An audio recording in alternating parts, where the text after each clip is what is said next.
Shalom saudaraku yang dikasihi Tuhan Yesus Kristus, dimanapun saudara berada dan mendengarkan siaran kami. Kami akan berbincang-bincang, secara khusus saya akan berbincang dengan hamba Tuhan yang luar biasa, Pak Ebit ya, Ebit Hambuako ya, Pak Ebit Hambuako ya. Nanti kita akan belajar dari hambanya tentang visi dan panggilan dan pekerjaannya sekarang dan apa yang akan dikerjakan di masa yang akan datang.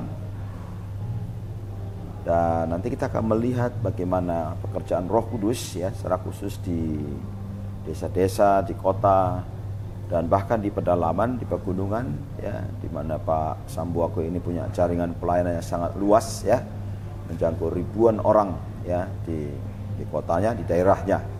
Jadi ini pekerjaan yang sangat besar untuk memperluas kerajaan Allah. Kalau kita melihat dalam Alkitab saudara, dalam kisah panggilan Abram yang dulu namanya Abram, kemudian menjadi Abraham, bapak segala bangsa. Kita tahu ada semacam pattern atau pola, yaitu berkat Allah itu tidak diberikan hanya kepada dirinya, tetapi menjadi pola berkat ya, atau menjadi channel of blessing, sehingga berkat itu bagi segala bangsa. Oleh keturunanmu semua bangsa diberkati. Artinya bukan bless oneself, tapi bless on the nation. Dan itu saudara digenapi melalui kehadiran keturunan yang disebut itu dimaksudkan pada seorang pribadi, yaitu berkat spiritual yang olehnya semua bangsa diberkati. Namanya adalah Tuhan Yesus Kristus ya. Jadi itulah keturunan Abraham, dan oleh nama itu semua bangsa diberkati. Dan kita bersyukur sebagai bangsa Indonesia ya, dalam kemerdekaan yang sudah 77 tahun ini ya, kita bersyukur karena Indonesia juga salah satu bangsa besar yang diperhatikan oleh Tuhan dan diberkati oleh Tuhan ya. Dan kita bisa melihat bagaimana umat Tuhan, anak-anak Tuhan ya, bisa melayani, bisa bekerja, dan kita berdoa akan terus menjadi berkat di tengah-tengah bangsa Indonesia. Ya, salam Pak Ebet. Shalom ya. Pak. Ya, coba ceritakan Pak Ebet tentang Pak Ebet ya, panggilan Pak Ebet, visi, misi, dan apa rencananya ke depannya. Ya, jadi saya lahir dari latar belakang keluarga hamba Tuhan. Ya. Dari papa saya adalah seorang hamba Tuhan juga, dan kami besar di perintisan. Saya mengikut papa itu daerah Morowali, Poso, sampai daerah Donggala dalam kehidupan perintisan, dan dari sanalah mungkin ya saya merasa Tuhan memberi bibit panggilan sebagai seorang hamba Tuhan. Nah, di tahun 2003 saya kuliah ke Malang untuk sekolah teologi, dan semenjak di semester 1 itu saya bergumul, Tuhan kira-kira setelah selesai kuliah saya harus kemana. Dan waktu itu dalam sebuah penglihatan, waktu itu doa puasa hari Jumat, Tuhan memperlihatkan kota Palu. Dan semenjak itu saya tidak pernah berubah untuk kembali ke daerah saya sendiri. Dan sudah beberapa tempat pelayanan yang saya ditempatkan, tetapi hati saya selalu teringat untuk kembali ke Palu. Dan akhirnya 2010 saya menetap di kota Palu dan menjadi staf pastoral di salah satu gereja.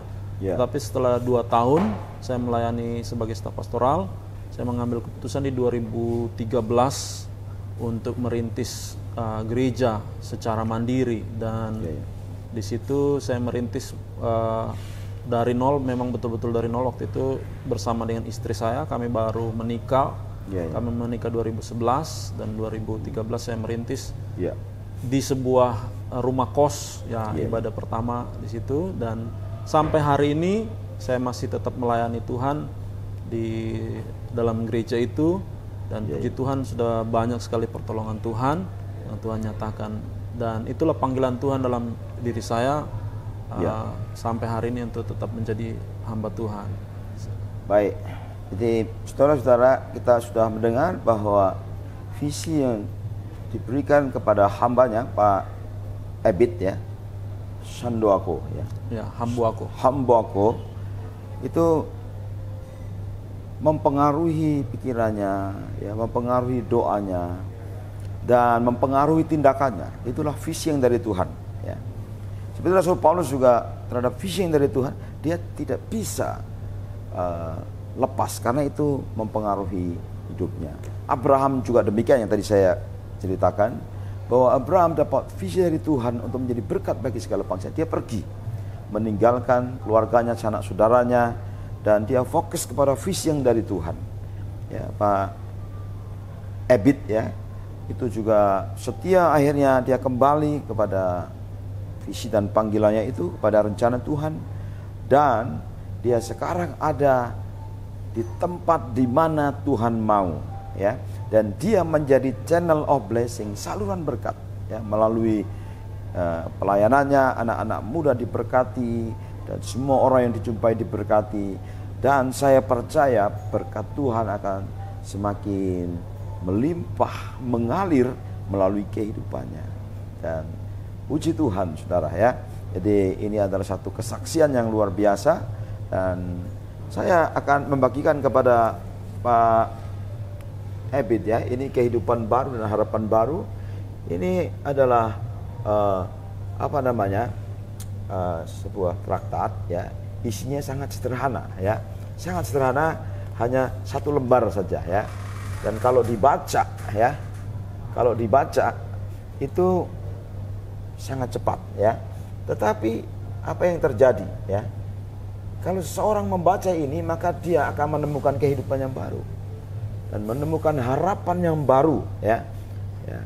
Dan itu ditemukan dalam Tuhan Yesus Kristus ya. Seperti seorang namanya Nikodemus ya, dia ketemu Yesus malam-malam ya, karena dia seorang ahli orang Farisi ya, dan kemudian dia ingin kenal Yesus lebih dalam, dan disitulah perjumpaan dengan Yesus itu mengubahkan Nikodemus yang tadinya tidak percaya menjadi percaya.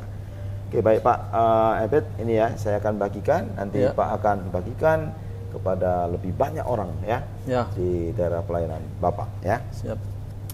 Kemudian juga saya akan membagikan ini kepada Pak Ebet, ini sudah cetak jutaan ya, dan banyak orang diberkati melalui bacaan hanya 1 lembar ini ya. Dan ketika orang sungguh-sungguh membacanya, ini diperuntukkan untuk orang-orang muda ya. Orang-orang muda itu ingin kaya, ingin sukses, ingin berhasil, ingin populer ya, ingin berpengaruh ya. Dan ketika dia membaca ini, maka dia akan menemukan rahasia ya, kebahagiaan yang sejati ya. Rahasia kebahagiaan yang sejati itu ditemukan dalam Tuhan Yesus Kristus. Ini Pak Ebet, saya akan bagikan ya kepada saudara ya, dan kemudian nanti kita akan bekerja sama untuk pekerjaan Tuhan yang lebih luas ya di kota ini ya, di mana Pak melayani bersama tim. Nah, saudara-saudaraku yang dikasih Tuhan, demikian percakapan kami yang singkat ya, bahwa melalui hidup kita, melalui apa yang kita lakukan, melalui ketaatan kita, ketika kita mengikuti rencana Tuhan, maka akan ada mukjizat. Mukjizat apa? Namanya multiplikasi. Ya, hidup yang berkelimpahan.